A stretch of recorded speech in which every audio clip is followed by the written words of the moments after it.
Hey everybody, Tripl-L here. We're going to go through a Horikoshi interview. If you saw my chapter 428, I believe, review video, I mentioned that we'd be going through this, so here we are. My Hero Academia.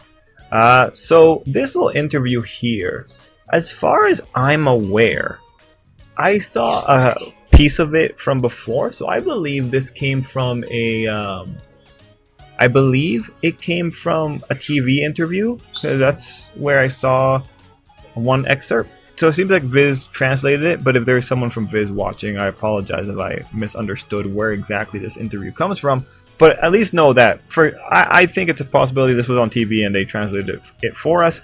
Regardless, let's get into it. We're going to talk about any cool things that come out from the interview, but mostly I'm just going to be reading this for you and giving my thoughts about it. So first question, the recent character popularity poll results have garnered attention overseas.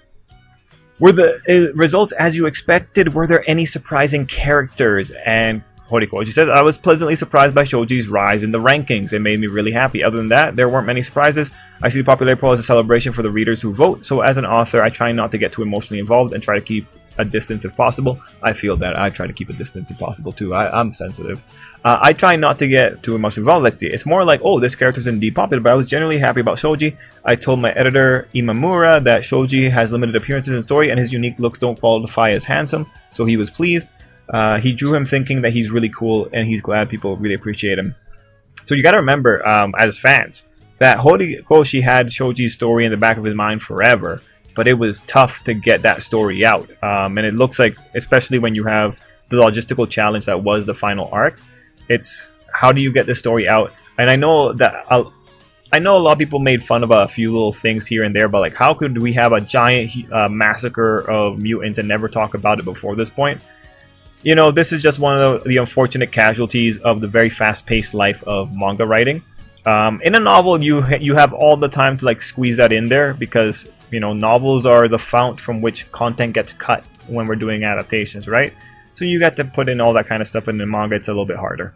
Here is what I think is a great question.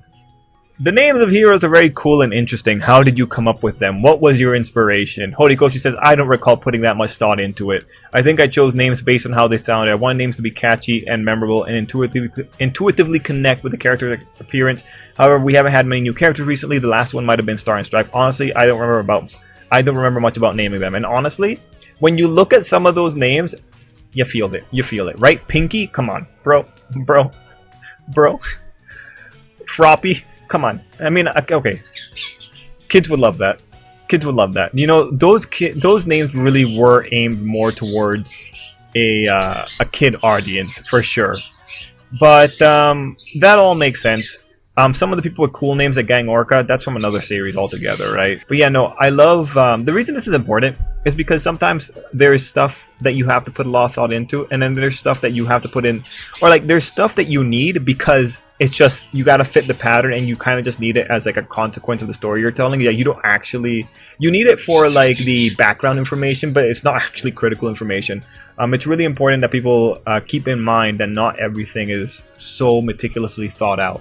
There are many moments where you just do something and just let it ride because you have more important fish to fry, right? Like killing yourself trying to figure out a hero name ain't the solution here. Okay, have American comics influenced you? Yeah, though it's really just a surface level inspiration. Horikoshi consciously tried to give heroes names that feel like they belong in American comics. I like that he says a surface level inspiration.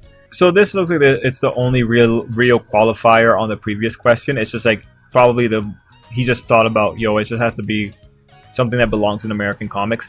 I do wonder if he's thinking about like when he talks about the naming, how did you come up with them? Is he talking about their given names? But no, considering they're specifying the names of heroes and not just like the characters themselves, I'm assuming it means their hero name. We know that Horikoshi is very punny. You can see how having puns would lead to not really thinking too much about the names if you're just going for the punny factor. Okay, so this is the question that I actually ended up seeing with a screen cap that looked like it came from a TV program. The interviewer asked, what does being a hero mean to you? And Horikoshi says, it's a tough question. If he could articulate it properly, it probably... Wait, so he says, if he could articulate it clearly, he probably wouldn't be drawing manga.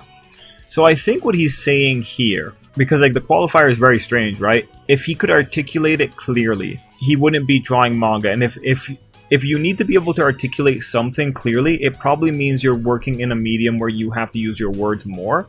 So if I'm reading this, I'm thinking like he's saying, if I had the ability to write novels, I wouldn't be drawing manga. Initially, heroes were those on a different level for me, like Oda or fictional characters like Goku. But as I entered my 30s, I began to appreciate these people nearby who offer support, which ties into the current story of Hero Academia. My appreciation has been growing toward the people who extend a helping hand or offer encouragement. For example, the editor has been a huge supporter. I've grown to see these everyday helpers like him as heroes too. So now I think anyone can be a hero, including those who support me closely. So this is a really nice thought, and it's pretty much just a nice thing. Like, a hero to Horikoshi is someone who is able to help in any way. Any form of help is good enough, and I think it's because it values a lot. If you keep this in context with the whole thing with Shigaraki, and if someone had extended a hand to him, you can kind of see where Horikoshi's coming from.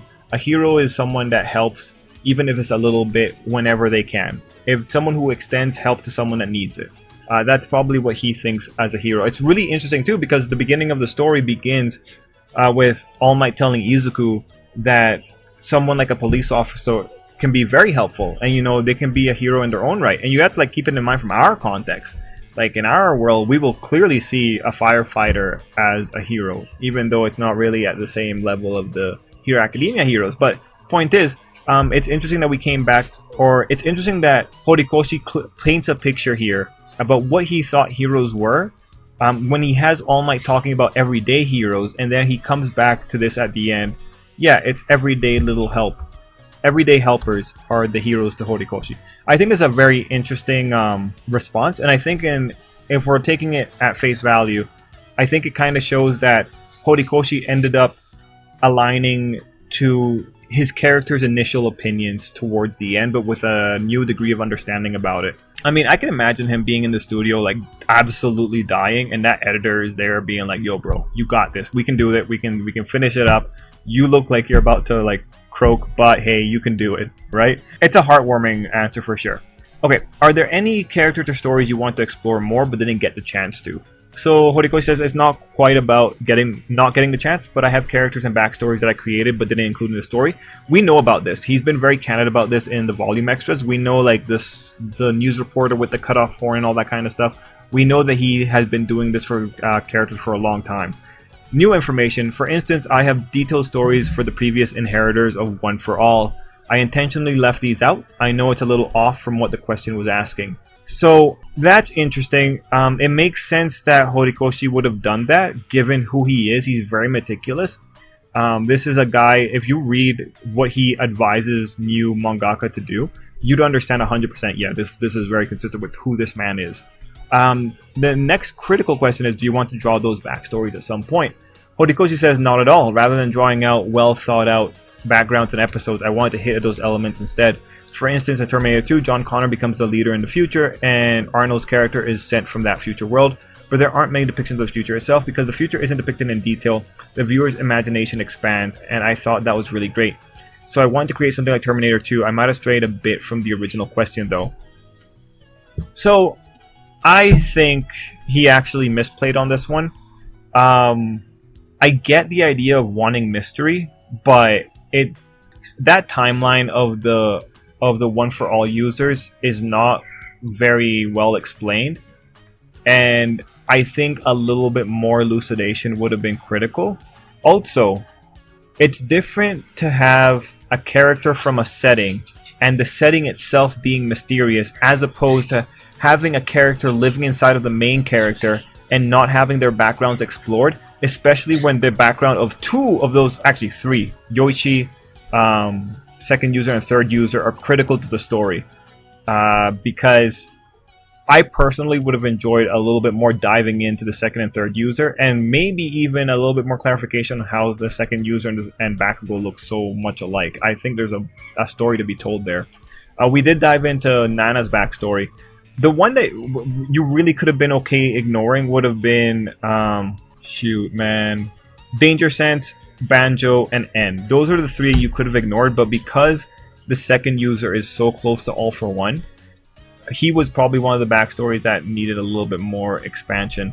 So I just want to point out that the general idea here, what Horikoshi is comparing these characters to is a setting detail. This ain't the same thing. It ain't the same thing, especially when these characters are making choices that are directly reflective of their experiences with All for One. You can't, like, it's not the same comparison. It's I think if he had more time, a few of them should have gotten a little bit more of their backstory explored. At least second user and third user, because understanding the critical moments of One for All's passing is critical to the entire story. So here's a good one. While there are characters you thought up but didn't draw, there's nothing you feel you missed. Exactly. So it's good that he feels like he didn't miss anything. I mean, I kind of wonder if he will have the same opinion after he gets out of this critical moment in 2 years. If he will have the same opinion, or if he will let sleeping dogs lie. I also wonder if there's a sequel series coming, and that's why like he's also playing here. But overall, the idea of like letting your the viewer's imagination expand, I do think that's a very good thing to do. And honestly, like if you're really busy, leaving things vague is just better because it gives you more opportunity to. It gives you more maneuverability in your story later. Because when you cement things, you either get into a position where you have to like be consistent, and the longer your story is, the more management you have to do, or you become more likely to do ass pulls to try and fix something because like your previous rules don't allow for situation X to unfold. So the whole thing about the imagination expanding, it's good for both parties. It's good for both the author and the readers. And it does lead to that thing where a lot of times the readers will develop an answer that is much more interesting than what the author intended. Mostly because to the author, like everything is kind of simple, and the readers are the ones that almost always go for the grandiose, especially if they're on online communities hyping each other up. Okay, so congratulations to Hero Academia reaching 100 million copies in circulation worldwide. Pretty good. English versions consistently appear on North American bestseller lists. What do you think about this global success? What an awesome situation to be in. Being on American bestseller list. What an awesome situation. I know Shield Hero is also in that situation. I know many manga series are in that situation, but that's really great. Good for him. Horikoshi says it doesn't feel real to me. He asks why is that. Horikoshi says he feels that largely due to the efforts of those selling and promoting the mangas overseas. I don't feel like I accomplished this alone. It feels like I've been lifted up by those who set up distribution channels and decide to air the anime abroad. I feel like the 100 million copies was a collaborative effort rather than something I achieved myself. I mean, he's technically correct, because without distribution channels and visibility, yeah, you will 100% impact your bottom line. 100%. There is no way around that. You need visibility, right? But I know, and because I think I read it on an interview, that when Hero Academia was being shopped around, people really wanted Hero Academia. They really wanted a license for it. So you have to understand, these people with their distribution channels, like, yes, thankful for them to have the distribution channels, but it was your story that they wanted to put on their distribution channels because they looked at it and they thought, bro, I can make money on that, right? It's all fundamentally because Hero Academia was very profitable. Fundamentally, it's all about the money, and it's because Horikoshi made a very profitable product. He's very humble, but he has to like understand his role in this. This isn't like any random Joe Smo on the road can get their stuff distributed to any like place that they want to, right? Nah, it's 100% because he was in a situation where he can make a lot of people a lot more well off. I was gonna say he can make a lot of people more rich, but that's probably not the situation. What actually happens in this kind of situation, like with My Hero Academia, usually, because this is how it kind of works for the entirety of publishing. One series will usually allow the publisher to take chances on like 20 other series. It's pretty much, you have your big money producer and you use that money that the money producer makes to take risks. So whoever got the distribution rights to Hero Academia got into a position where they could have a lot more flexibility to allow some other lesser known story to get up to like a mid-tier status, which is really important for any kind of manga or light novel author coming off of web novel or something like that. Really important.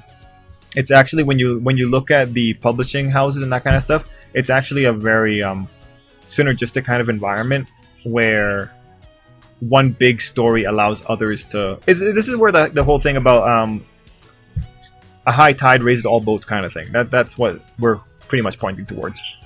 Sorry, it's very hot. I'm starting to ramble. I gotta kind of go through this quickly. Horikoshi said it's not humility, it's more like, is this really okay? Interviewer says, international readers evaluate manga quite strictly. Many people stop reading it halfway through if they find it boring. So My Hero Academia's continued success means that many people find it entertaining.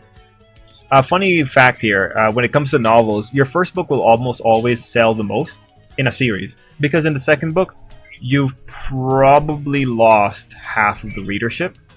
That's just how it goes. That's why, like, when it comes to self-publishing, a lot of people start new series, or people just do a lot of trilogies so they can have a constant cycle of new books coming out. Well, if you put it that way, no thank you, really. It must mean that people are acknowledging it as a quality series.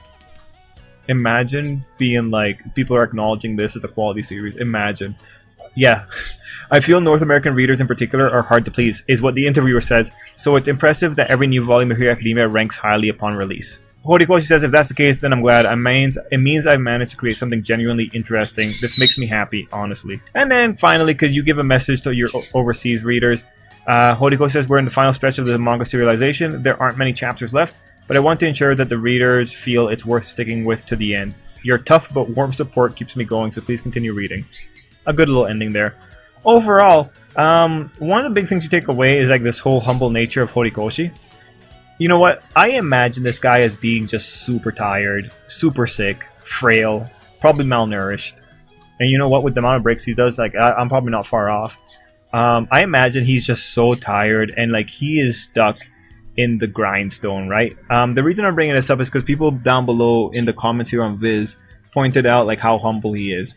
And, you know, I feel like you see this, I don't know if this is just the forward-facing persona that he puts on, but we see this a lot across almost all the Shonen Jump authors, like Kishimoto and Oda.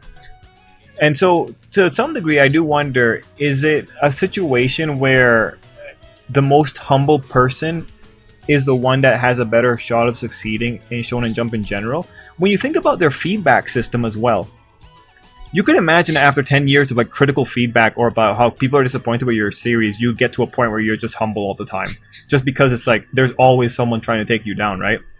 And I wonder if it's just these people that are able to put their nose down to the grindstone and just go for it and just live a life of service as opposed to a life of indulgence. And when I say a life of service, I don't mean being a servant, but, you know, they put a strong focus on their readers. They put a strong focus on like presenting a story that the readers want to read.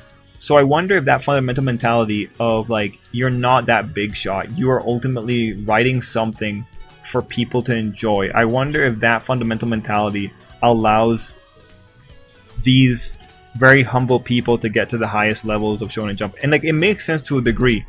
That the person who is most receptive to the criticism that they're getting from the critical market would be able to succeed.